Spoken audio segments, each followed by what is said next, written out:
So it was about a year ago when I decided that I was going to have a pasta week, a week in which I made a different pasta recipe every single day. And it was a good experience and a tasty experience. And one of my biggest takeaways was how much more comfortable I just felt in the kitchen after 1 week of spending lots of time in there making different recipes. And I wanted to try and apply that focused work to other things. So now I want to try and apply this to the Greek language. I have an interest in learning languages. I know Spanish from living in Spain for 4 years to a certain level, and I've dabbled in a couple of other languages, just a little bit, but I want to see what I can do with Greek since I've never learned any of it, and since I have Greek ancestry on my dad's side. Let's see what I can do in 1 week.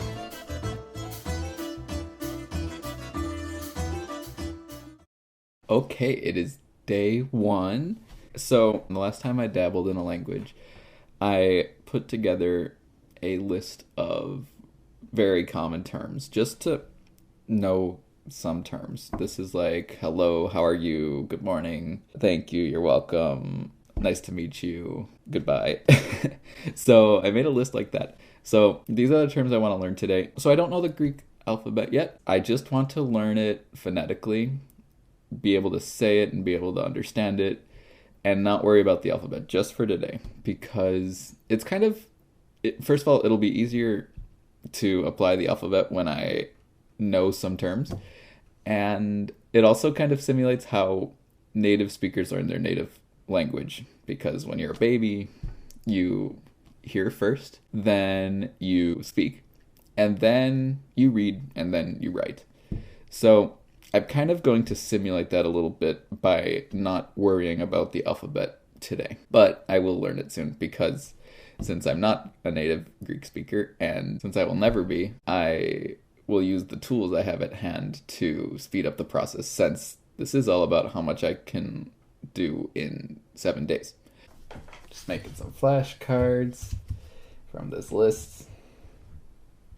And again, I'm not using the Greek alphabet. I'm just using what it sounds like phonetically to me, because then I'm going to use these and speak them. Okay, so just starting, we got lo, yasu, perfect. Thank you. It's efcharisto. Yes. We got no, which is oshi. Yeah, I think like oshi, you're welcome. We got sas. No, we've got parakalo. Parakalo. I was like parakali, and I was like Frida Kahlo. Parakalo. Just like stupid tricks. They're really stupid, but whatever works, you know? Sas para Kaliume. Sas para Kaliume. I was thinking like you and me at the end. Whatever pattern you can make. Goodbye. Adiosas, which reminds me of Spanish. Adios. Yes, we got my favorite. Nah. Alright, it's day 2. So yesterday I was able to go through my flashcards over here, and I was able to more or less memorize all of these terms, with minor mistakes, but pretty good. I have this system where, and I think it's good for any sort of memorizing, where I work on it at night, right before bed, and then pick up the same exact thing I memorized in the morning. And that served me well learning Spanish and memorizing other sorts of stuff that I've had to memorize before. So I did that, and I feel good. Let's pick a random one just for fun. Let's see. No is oshi. See you tomorrow. Taleme avrio.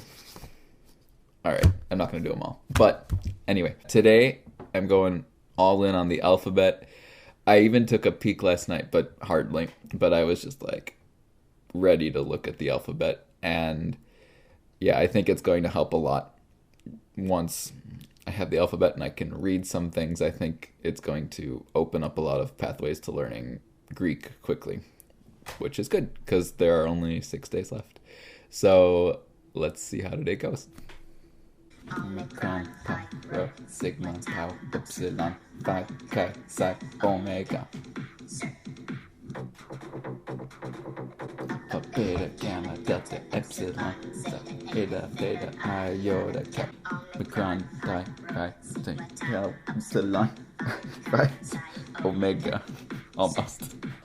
Okay, it is day 4, so I did not record anything yesterday. Yesterday I had a double shift at the restaurant I work at. I'm a restaurant server. I didn't do a whole lot of studying. I did so day 2 I made flashcards, and here they are. I made letter flashcards of each letter, uppercase, lowercase, and then how to pronounce them, and the order of the alphabet that they're in.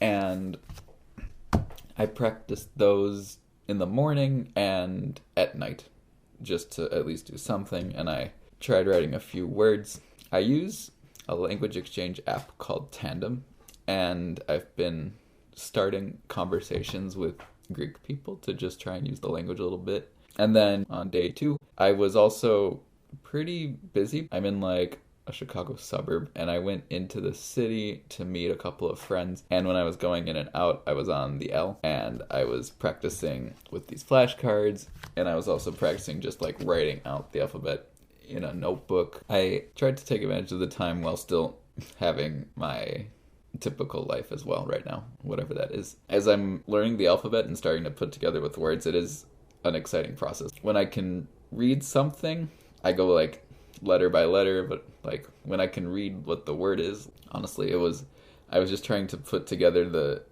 name of someone that I was messaging on that app. I figured out the name, and then I like sent an audio saying the name, and then I asked the person, I was like, hey, did I pronounce your name correctly? And he said yes, so hooray. As I was learning the alphabet, on day 2, I saw a few things, and I found this video with this guy who like had all sorts of like random tricks of how to remember the letters. Like the one that I remember the most was P, also known as Pi, and Rho. He was like, okay, it's kind of like Pete Rose, the former baseball player. It's stupid stuff, but it's just stuff that you need to be able to remember. And then I found a video with like an actual native Greek speaker saying how the letters are pronounced, and that's when I added that in onto my flashcards, because I do want to pronounce the letters like a Greek person, and I think it'll help to pronounce the words as I learn more. So that was how I practiced the alphabet on day 2. So today I'm hoping to feel fully comfortable with the uppercase and lowercase letters, and being able to put them into words, and being able to spell out some of the terms I learned the first day, and using the Greek alphabet instead of my phonetic sounding mix of English and Spanish alphabet that I've been using. Hoping to also make some more conversations online with native Greek speakers just to be using it. But yeah, I do know that I will be limited in my Greek at the moment, but we'll see what we can do. All right, it's day 5. So yesterday I had less time than anticipated because I picked up a shift at work, but that's not going to happen today, so I'm going to have more time. So I feel like, though, I've got a decent command of the letters, how to write them, uppercase and lowercase. And I spent some time doing some practice, uppercase, lowercase. I did what I could, and then I wrote what I did wrong, and then I just did it again. So I've been practicing with scratch paper and these flashcards still with the letters. I've been reviewing these phrases. In fact, I had been, like, we have, like, nice to meet you, yo no me puedo ignorizo. So, like, I had been abandoning these, but I reviewed them briefly last night before I went to sleep, and then I picked them up this morning, and I had them down. Today, I am going to start off by taking these phrases that I have learned by their sound and how to say them, and apply the letters to them. But first, I'm going to guess how to spell each one, and then I am going to find out how to actually spell it and write it down. That way I'm writing the letters, practicing writing them correctly, and trying to sound them out, and yeah, trying to get comfortable with the alphabet that I'm using. I imagine it being tedious, but I think it'll be worth it overall. I can already tell it's going to be challenging because I haven't talked to too many people online in Greek yet, but I've started, and just saying hello, yasu, like I would have thought it would have been like ypsilon alpha, and then su would just be like sigma and maybe omicron or something, or omicron ypsilon. But no, I have no idea how like the vowels and stuff work yet. There are going to be some growing pains, and who knows what I'll be able to do in the final 3 days of this. So hopefully, maybe through going through all of these terms, I'll find some patterns, and I'll have a little more of an idea of how to make educated guesses about how to spell Greek words. So let's see where this takes us. Alright, so earlier I went through all of these terms that I've been practicing and spelled them out in Greek. But first, I tried to spell them out without, like, looking at how to spell it. Like, just trying to guess what it sounds like based on the Greek letters. And then I looked up what it really is and then corrected myself. So now that I've done that, I'm going to practice basically giving myself a spelling test, like it's 4th grade again. And made myself one of these really quickly. It's just all the terms in English. And then I'm going to write them in Greek and then correct it. And then we'll see what score I get. And then I'll try to improve it because I have another one. And yeah, I'll try and improve it and we'll see how good I get at this. But I'm starting to think it's day 5. I got 2 more days. I really need to this is enough to just formalities and stuff, but to really start to have conversations, I've got to start learning some grammar and vocabulary, and especially vocabulary because I just don't have much to go off of other than hi, how are you, good. Like, what if I'm not good? How do I do that? It's too limiting for me. So we'll have to change that. So I'm going to practice spelling and we'll add some things from there then. All right, it's day 6. So last night I did practice with my sheet and my little T-chart to practice vocabulary spelling. And of the 20 terms, I got 1 perfectly spelled. It was frustrating and really discouraging, actually. I went through it later and I tried to find some patterns. I was like, what common mistakes am I making? And I realized there are and I knew this, but there are so many ways to make the vowel sound E with the Greek language, the alphabet. So that was one thing. There are 2 different ways to make the O sound. There's omega and omicron, which they're pronounced the same in modern Greek. So that's annoying. And yeah, just other things. So I was discouraged last night. I was like, oh my gosh, day 5. What the heck? I knew I wanted to work on other things besides just trying to perfectly spell these terms. This isn't about being perfect, but it was still really frustrating that I only was able to spell one of them. Anyway, today I just finally got myself together and picked back up. I came across a good YouTube channel called Greek Lessons Online, and I started going through some of the videos and it talked about pronunciation things. This is where I learned that there are apparently 5 ways to make that E sound. 5 different spelling ways to make that. Then I got some clarification on some things, like the way to say thank you in Greek is efharisto, and that F sound is not used with the letter phi. Instead, it looks like E and U. In Greek, it's epsilon and ypsilon. And those 2 letters combined can make an ev or an F, even though it looks like 2 vowels. A few of the videos I watched talked about double vowels and double consonant sounds. So I got also more clarification on different combinations of spelling. So I think I would be able to make better guesses if I memorize those things. And I took notes, here's some of the double vowel sounds. There are all the combinations to make the E sound, which I just write out phonetically. And then there are some consonant sounds. And anyway, took some notes. It was kind of satisfying to hear of these things. And then I started going through pronouns and then wrote out what all of those are. And then the verb to be. So I am, you are, he is, she is, it is, you are, they are. In Greek, I'm feeling less discouraged and a little more motivated than I was earlier. I'm definitely humbled as to what can possibly be accomplished in 7 days. It's not like this is going to be some like groundbreaking transformation. We're just going to press on and see what we can do with these last 2 days, and maybe by the end of the week I can at least start having basic conversations with people. We'll see. I need to learn some words because I still don't know very many. Okay, it's now been over a week since I finished the 7-day challenge I gave myself. Yeah, it definitely didn't go as planned, especially at the end. But let's backtrack a bit. Why was I motivated to do this in the first place? Well, in addition to all the things I said earlier, I traveled with my dad this summer, and we visited with a couple of his cousins, and they both knew Greek, and it just made me want to learn Greek more. Also, recently, since I've moved back from Spain, I've just been kind of like interested in all sorts of random things. I've been interested in things, but then I lose interest after a few days, and then I find myself interested in something else. So I figured if I limited something to a 7-day challenge, I could lean into this sporadic interest that I keep having in different stuff. So that was my thinking behind doing this, and I might do more 7-day things in the future. Stay tuned. But yeah, it turns out, so you can see if you go back in the video, like between, for example, day 2 and day 6, that I had totally different looks on my face as far as how motivated I was. It was motivating at points during this week, like when I was just getting started and the alphabet was exciting to learn. But yeah, there were a lot of things that were not helping me stay motivated.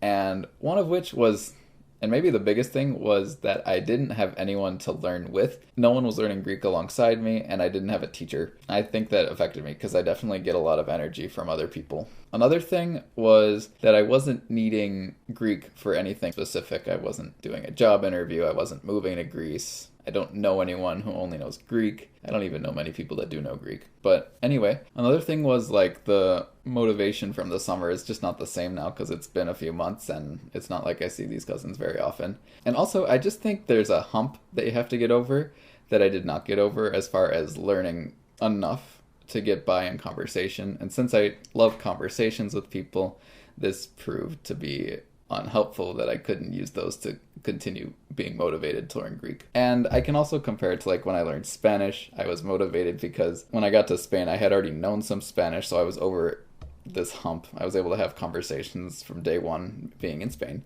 I had incentive to learn because I was surrounded by Spanish, of course. Also, when I went to Spain, I took a class right away, so I was around other people learning Spanish, and even after the class, I still had friends that were also learning Spanish alongside me. So a lot of things were different then, and I was much more motivated. And then when I think back to Pasta Week, what was different from Pasta Week compared to this? During Pasta Week, I was learning and it was motivating me, but I wasn't doing it specifically to learn more, and I wasn't really learning anything fundamentally new. I had already known how to make pasta and how to read recipes, and I didn't have any hump to overcome. This week, however, was about learning and self-teaching myself something totally new. Though Pasta Week helped inspire this week, it was honestly a totally different thing. I think also, at the end of this 7-day challenge, I just kind of shut down because I was discouraged, I was visibly tired. And even now, if I were to do start a week 2 tomorrow, which is not happening, but if I were, I would be more motivated than I was on day 6 and 7 because I have just more of a perspective of what I would need to do, and I've been humbled. I don't know. I think with the 7 days, I felt a little bit of pressure to learn as much, and when I got to day 6 and realized there was so much vocabulary I didn't know, I was like, oh my gosh, what can I do to have any sort of impact in the next 2 days? And I just shut down and didn't do anything. So I think my biggest takeaway is that as learners of anything, we need to keep in mind what keeps us motivated and be ready to unleash those things at any time because speed bumps happen in learning, and if we can be ready for them, it'll help us to keep going. But anyway, those are my thoughts. I hope you enjoyed this video. I invite you to like and subscribe, and I look forward to seeing you soon.